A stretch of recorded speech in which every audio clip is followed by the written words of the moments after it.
किसी किसी इंसान की बातचीत करने का तरीका, बातचीत करने की शैली ऐसी होती है कि लोग उसे सुनते रहना चाहते हैं। उनकी बात लगातार सुनते चले जाएं तो उन्हें बहुत अच्छा लगता है। आज की कहानी में कुछ ऐसा ही होता है। शहर का एक व्यक्ति गांव जाया करता था, अक्सर किसी न किसी काम से, और जब बातचीत करता था तो उसकी बातचीत की शैली इतनी ज़्यादा अच्छी थी कि लोग उसे रोक रोक कर उससे बात किया करते थे। और एक घर में एक दिन जाते जाते उसकी एक महिला से दोस्ती हो जाती है। उसे नहीं पता था कि जिस महिला से दोस्ती होगी उसकी बेटी भी उससे दोस्ती कर बैठेगी, और इसी कारण एक कत्ल हो जाता है। इतना भयानक कत्ल जिसको सुनने के बाद शायद आपको भी लगेगा कि ऐसा नहीं होना चाहिए था। जब इस घटना का खुलासा होता है तो लोग यकीन नहीं कर पा रहे थे कि ऐसा भी हो सकता है, लेकिन पुलिस के माध्यम से जो लोगों को पता चला हुआ ऐसा ही था। जो सच्ची घटना मैं आपको आज सुनाने जा रहा हूँ, ये सच्ची घटना है उत्तर प्रदेश की। उत्तर प्रदेश का एक जिला गोरखपुर, इसी गोरखपुर का एक थाना लगता है कैंपियरगंज। दरअसल तारीख थी 26 सितंबर 2023, दोपहर का समय था। जो घर की महिला है वो घर से किसी काम से बाहर गई हुई है, और जब 2-3 घंटे बाद वो वापस आती है तो अपनी आंखों से जो दृश्य देखती है, उस दृश्य को देखने के बाद उसकी चीख निकल जाती है। कमरे में जाकर देखती है तो पंखे से साड़ी के जरिए उसकी बेटी लटकी हुई थी, जो कि अब मर चुकी थी। अपनी बेटी को मरी हुई हालत में देखकर वो रोने लगती है, चीखने लगती है, और उसके रोने की आवाज़ सुनकर बहुत सारे लोग वहां आसपास के पहुंच जाते हैं, और इस बात की सूचना कोई चुपके से पुलिस को दे देता है। जैसे ही पुलिस को सूचना मिलती है, पुलिस मौके पर पहुंचती है और इस लड़की को उस पंखे से उतारा जाता है। साथ ही जो इस घर का मालिक है, जो कि मुंबई में नौकरी करता है, और इस घर का खर्चा वो मुंबई से ही भेजता था ताकि उसकी बेटी पढ़ सके। दरअसल उसकी बेटी कक्षा 9 में पढ़ती थी और अचानक ही वो मर जाती है। यही सोचकर घर वाले भी परेशान थे, आसपास के लोग भी परेशान थे।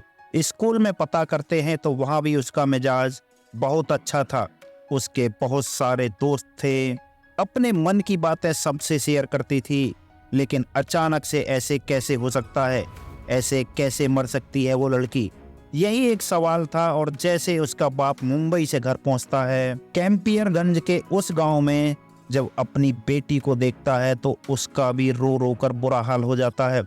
वो कहता है कि मेरी बेटी का कत्ल हुआ है, उसे किसी ने मारा है, बस इसी मामले की जांच पड़ताल की जाए। पुलिस वालों को यकीन नहीं हो रहा था कि ये कैसी बात कर रहा है। जब उस लड़की के पोस्टमार्टम की रिपोर्ट आती है तो पोस्टमार्टम की रिपोर्ट से पता चलता है उस लड़की ने अपने आप को बचाने की बहुत कोशिश की थी, और उसके हाथों में कुछ निशान भी थे, उसके शरीर पर भी कुछ निशान थे।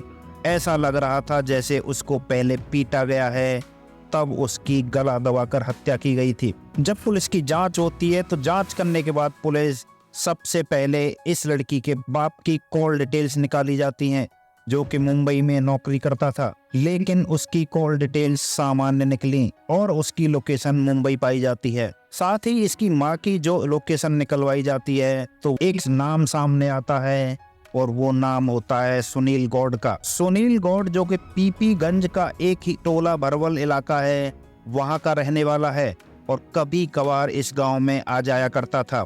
अब पुलिस वालों को लगता है कि शायद यहीं से कुछ लीड मिल सकती है, क्योंकि इस लड़की की गला दबाकर जो हत्या की गई थी, सुनील गौड़ को उठाया जाता है, उसे सीधा थाने लाया जाता है, और थाने लाने के बाद कुछ पूछताछ की जाती है। पूछताछ में कुछ ऐसी बातें निकलकर सामने आती हैं जो बिल्कुल नई थी, अनोखी थी। दरअसल इस घर की जो महिला है और उस सुनील की बहुत सारी बातचीत होती थी। घंटों घंटों वो महिला और सुनील एक दूसरे से फोन पर बात करते थे। लेकिन इन दोनों की बातचीत से लड़की की हत्या कैसे हुई, ये सवाल अब भी खड़ा हुआ था।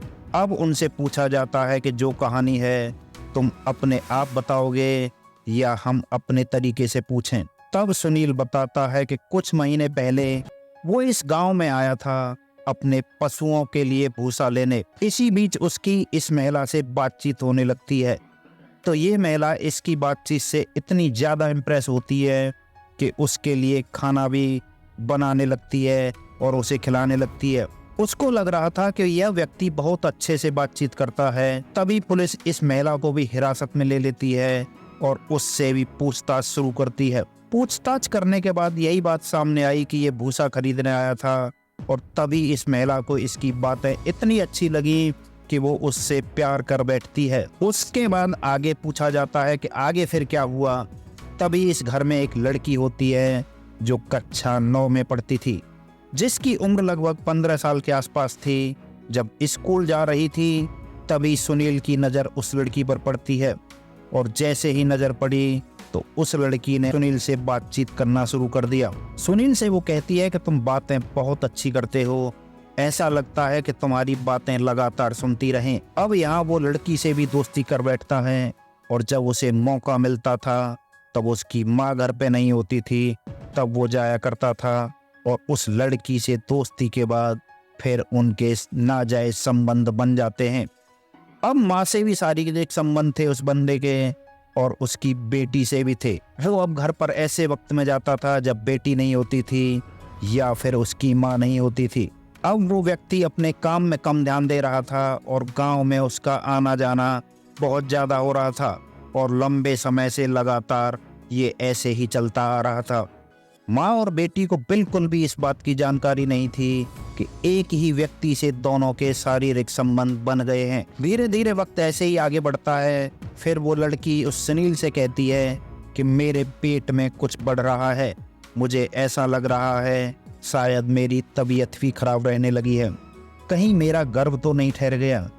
जब ये बात आती है तो उसकी जांच कराई जाती है और जांच के बाद ये बिल्कुल क्लियर हो जाता है कि वो सचमुच में प्रेग्नेंट थी।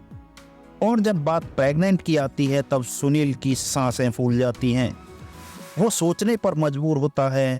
वो कहता है कि ये बच्चा गिराना ही पड़ेगा, लेकिन लड़की जिद पर अड़ जाती है। वो कहती है कि बच्चा किसी भी कीमत पर नहीं गिरेगा, बल्कि मैं तुमसे शादी करूंगी और तुम्हारे साथ ही पूरी जिंदगी बिताऊंगी। लेकिन जब शादी की बात आती है, जिंदगी बिताने की बात आती है तो सुनील के होश उड़ जाते हैं, क्योंकि उसकी माँ से जो उसके शारीरिक संबंध थे अभी तक उसकी माँ को नहीं पता था कि सुनील बेटी के साथ भी ऐसा कर रहा है और बेटी को भी नहीं पता था कि वो माँ के साथ भी उसके संबंध हैं।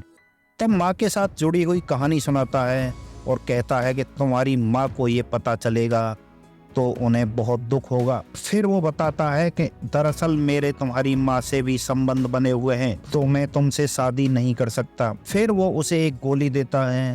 गोली देने के बाद वो कहता है कि तुम्हारा बच्चा इस गोली से गिर जाएगा, इसे गिरा दो। और जब ये लड़की जिद करने लगती है कि गोली खा लेगी लेकिन शादी तुमसे ही करेगी। शुरुआत में तो उसने उसको मना किया, लेकिन इसके लिए उसने 26 तारीख का दिन चुना। 26 तारीख में गांव में कुछ ब्रह्मभोज की तैयारी चल रही थी। वो महिला उस ब्रह्मभोज को खाने के लिए चली जाती है घर से बाहर, और जब घर से बाहर जाती है तब उस टाइम बेटी घर पर अकेली होती है। सुनील अपने दोस्त दुर्गेश के साथ इस गांव में जाता है और दुर्गेश को घर के बाहर खड़ा कर देता है। कहता है कि कोई भी अंदर आए तो मुझे पहले सूचना देना। और उस लड़की के साथ वो उसके घर में 1-2 घंटा बिताता है। काफ़ी टाइम बिताते बिताते वो उसके साथ रिलेशनशिप बनाता है और जब उसका मन भर जाता है फिर वो एक साड़ी लेता है और उस साड़ी को छत से बांध रहा था। तभी लड़की पूछती है कि यह तुम क्या कर रहे हो?